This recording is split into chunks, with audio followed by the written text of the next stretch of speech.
With a crowd of his noisy supporters outside, the president inside couldn't resist. I also think we're going to pay a little surprise. Teasing on Twitter, just a minute before this. Outside Walter Reed, a drive-by, basking in their support, so much for strict COVID isolation. The fact of the matter is that he's doing really well.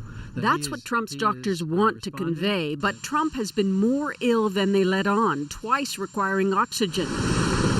On Friday, before Marine One flew him to Walter Reed, and again on Saturday.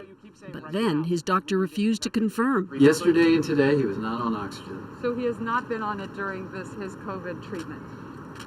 He's not on oxygen right now. Today, a walk back. I was trying to reflect the upbeat attitude that the team, the president, that his course of illness has had. And in doing so, it came off that we were trying to hide something, which wasn't necessarily true. Imagine Chief of Staff Mark Meadows trying to spin the president's message and his treatment, with growing concerns that Americans aren't getting the full facts. When there's cover-ups, contradictory statements, even lying about something as vital to the nation's security as the president's health, the nation is severely endangered. Key questions still unanswered. When did Trump begin to feel ill? Wednesday night or Thursday? And when was his last negative test? The White House refused details. Again, not giving a detailed readout of his testing. What do we know? This Rose Garden event a week ago nominating Amy Coney Barrett is looking more and more like a super spreader. At least 7 prominent Republicans now have COVID, all close to the president.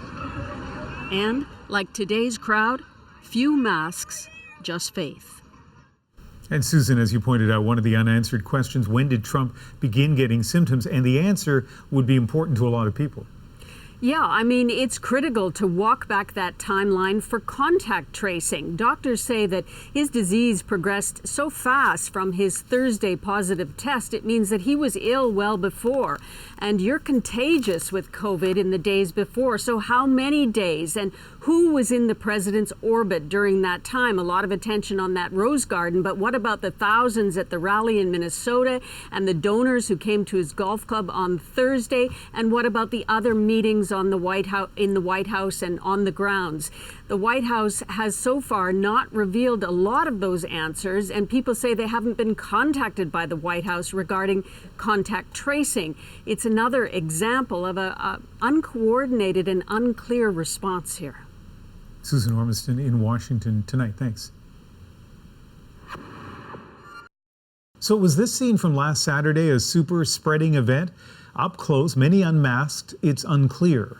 But COVID-19 has now penetrated deep into the Republican elite. The president and First Lady, close advisors including Kellyanne Conway. There she is with Attorney General Bill Barr. Barr so far has tested negative and is now self-isolating. 3 GOP senators, including Tom Tillis and Mike Lee, also infected, throwing more uncertainty on the confirmation of Amy Coney Barrett to the Supreme Court.